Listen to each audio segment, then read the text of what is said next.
Good morning. I picked the camera up because I think this is an interesting job, so I'm going to share it.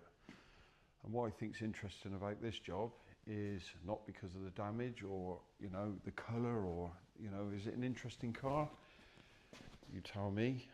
No, this job's interesting because we're actually able to help someone. So in the bodywork industry, we're dealing in ultimately people's misery. You have a bump, you have a scratch, you've got this unexpected, expensive bill coming your way, and we are unfortunately the ones who are taking your money off you. It's quite a tricky thing to get your head around. When you're in the industry, it can be soul destroying if you don't get to grips with the understanding. I remember I've been self-employed for 25 years now, worked for myself, and when I was a young lad I used to feel terribly guilty for people, terribly sorry, and I would knock loads of money off and ultimately pay to fix a lot of cars myself, and of course I couldn't afford to pay my bills.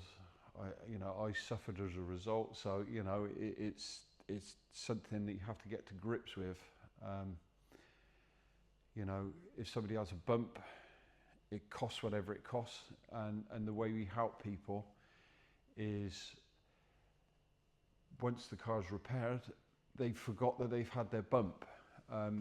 It's quite as simple as that. But this job's interesting, and why I just explained that story, and this job's interesting because this is a 64 plate Picasso C3. The insurance has valued it at £3,500. Now, the parts for this could come to £2,000. It was almost certainly going to be written off. I think we're possibly one of the only garages that will actually save things like this. And you say, why would we save it, and how are we going to save it? Well, the reason why we're going to save it is because this is a pensioner. The insurance company may pay her £3,500, but then she's got to go and find another car. And you're not going to find a nice car for £3,500. She's going to be looking at spending £10,000–15,000. So even though you're insured, it leaves you in a real predicament, a real problem. So this is where we come in, and this is why this job's exciting, because we've been able to save it. So we're going to be using some new parts, some second-hand parts. We've also given a discount on our labour to the insurance company. We've also given a discount on the materials. There's various ways that we can make this a viable job, and we'll still give a lifetime guarantee on the car.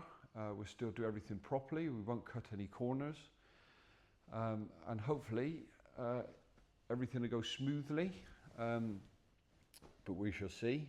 But we're in the right place to put it right if it doesn't go smoothly, so it's all positive. But basically what happened is the door was slightly open, and the car rolled back down the hill, and it got caught, and it overextended the door, so it's bent the pillar, the hinges, bent the wing, the door.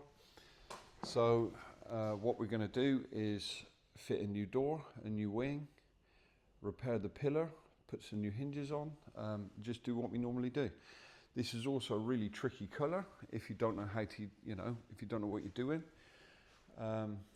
But again, that's the challenge. We don't mind that challenge, but so I thought I would take you along for the ride for this one, and hopefully we've got a happy customer at the end.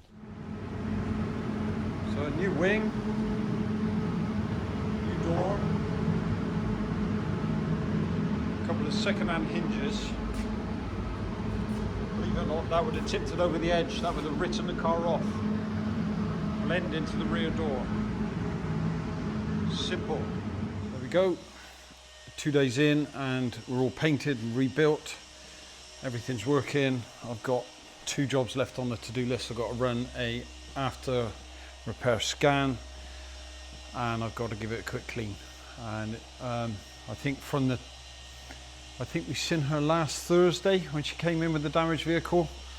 7 days later, it's Thursday today, it's fully repaired. We've obviously sourced the parts, some second hand, some new, And not only that, we've also negotiated with her insurance company and arranged a go-ahead. I don't think that's bad going, since the time of the accident to being repaired, 7 days. Anyway, hope you find this interesting. Thank you.